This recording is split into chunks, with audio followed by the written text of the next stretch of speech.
வணக்கம் நேயர்களே, ஃபீபாவின் இன்றைய காலை தியானத்திற்காக உங்களை அன்புடன் வரவேற்கிறேன். ஃபீபா நேயர்களுக்கு அன்பின் வாழ்த்துக்களை தெரிவித்துக் கொள்கிறேன். ஆதியாமத்தின் புஸ்தகம் 3வது அதிகாரம் 5வது வசனத்தை உங்களுக்காக வாசிக்கிறேன். நீங்கள் இதை புசிக்கும் நாளிலே உங்கள் கண்கள் திறக்கப்படும் என்றும் நீங்கள் நன்மை தீமை அறிந்து தேவர்களைப் போல் இருப்பீர்கள் என்றும் தேவன் அறிவார் என்று சர்ப்பம் ஏவாளிடம் கூறியது. நீங்கள் இதை புசிக்கும் நாளில் உங்கள் கண்கள் அடைக்கப்பட்டு தீமையை மட்டுமே அறிகிறவர்களாக பிசாசுகளைப் போல் ஆவீர்கள் என்பதே உண்மையான கூற்றாகும்.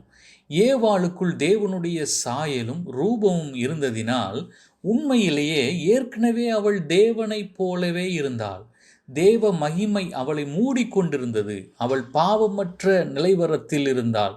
ஆனால் பிசாசானவனோ அவளது மனதில் தாழ்வானதொரு அபிப்பிராயத்தை போட்டுவிட்டான். தேவனுடைய வசனம் நமது ஜீவியத்தை விட்டு நீங்க நாம் இடமளிக்கும் போது நமது சிந்தனைகள் கற்பனைகள் யாவும் தீட்டுப்படுகிறது.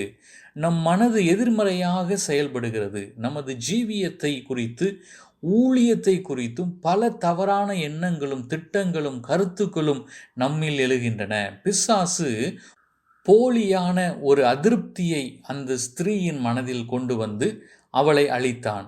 நாம் உண்மையிலேயே தேவனுடைய வசனத்தையும் சத்தியத்தையும் விளங்கி கொண்டால் ஒரு பரிசுத்தமான ஜீவியம் செய்யும்படி தேவன் தமது இரக்கத்தால் நமக்கு உதவி செய்வார். நாம் மாசற்றவர்களாக பாவமற்றவர்களாக மாறுவோம்.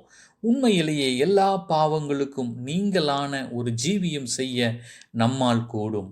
சர்ப்பம் ஸ்திரீயுடன் பேசிய பின்னர் அவள் ஒரு எதிர்மறையான உள்நோக்கத்தோடு தேவனைப் போல மாற வேண்டும் என்ற ஆவலை தனக்குள் விருத்தி செய்து கொண்டாள் என்று நாம் அறிகிறோம். அது அவளது பலவீனமான அம்சமாக மாறியது.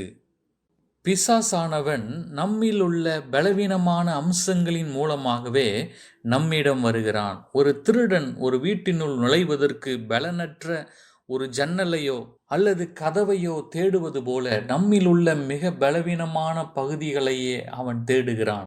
நமது கடந்த காலத்தில் நம்மில் உண்டான பலவீனமான பகுதிகளை அவன் நன்கு அறிவான். அந்த பலவீனமான பகுதிகளின் வாயிலாகவே அவன் உட்பிரவேசிக்க வகை தேடுவான்.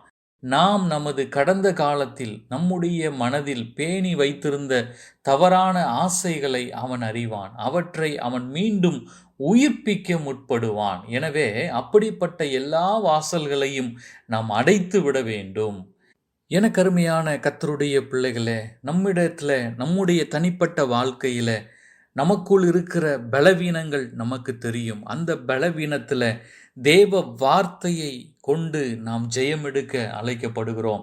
அப்படி நாம் ஜெயம் எடுக்கும் போது நம்முடைய வாழ்க்கையில சத்துருவானவன் அந்த பலவீனமான பகுதி வழியாக நம்மை மேற்கொள்ளாதபடி நாம் ஒவ்வொரு நாளும் ஆண்டவருடைய சமூகத்தில் அவருடைய திட்டத்திற்காக நாம் காத்திருக்க அழைக்கப்படுகிறோம். தேவனுடைய சபை ஒரு ஏதேன் தோட்டமாய் இருக்கிறது. அதில் பாவத்திற்கு யாதொரு இடமும் அளிக்கப்படுவதை தேவன் விரும்புவதில்லை. தேவ சமூகம் எப்போதும் அங்கே இருக்கிறது. இன்பமான யாவும் அங்கே இருக்கும். ஆயினும் விளக்கப்பட்ட கனியும் அங்கே உண்டு. நம் வாழ்க்கையில் நமக்கு விளக்கப்பட்ட பகுதிகள் உள்ளன. நாம் நம்முடைய வாழ்க்கையில கட்டுப்பாடு இல்லாமல் சுற்றித் திரியவோ யாரிடமும் விருப்பம் போல் பேசிக்கொண்டிருக்கவோ முடியாது. உங்களுக்கு விளக்கப்பட்டவைகள் அங்கு உள்ளன. அவற்றிலிருந்து நீங்கள் விலகி இருக்கத்தான் வேண்டும். அவற்றை தொட வேண்டாம். அவற்றை பார்க்கவும் கூட வேண்டாம். எனக்கு அருமையானவர்களே, ஒரு யோசேப்பை போல பாவத்திற்கு விலகி ஓடுகிறவர்களாக இருப்பதற்காக கர்த்தர் நம்மை அழைத்திருக்கிறார், நம்மை பிரித்தெடுத்திருக்கிறார். அவருடைய பிள்ளைகளாக ஜீவனுள்ள சாட்சிகளாக இந்த உலகத்தில் நாம் சுற்றி திரிவதற்காக நம்மை தெரிந்தெடுத்திருக்கிறார் என்பதை நாம் ஒரு நாளும் மறந்துவிட வேண்டாம். கர்த்தர் தாமே இந்த வார்த்தைகளை உங்களுக்கு ஆசீர்வாதமாய் மாற்றுவாராக. ஆமென். இன்றைய காலை தியானத்தில் பங்கேற்றமைக்காக நன்றி. உங்களது கருத்துக்களை பகிர்ந்து கொள்ளவோ மேலும் விவரங்கள் அறிந்து கொள்ளவோ 94585052 என்ற எண்ணிற்கோ அல்லது info@fibaonline.org தொடர்பு கொள்ளவும். தேவன் தாமே உங்களை ஆசீர்வதிப்பாராக. ஆமேன்.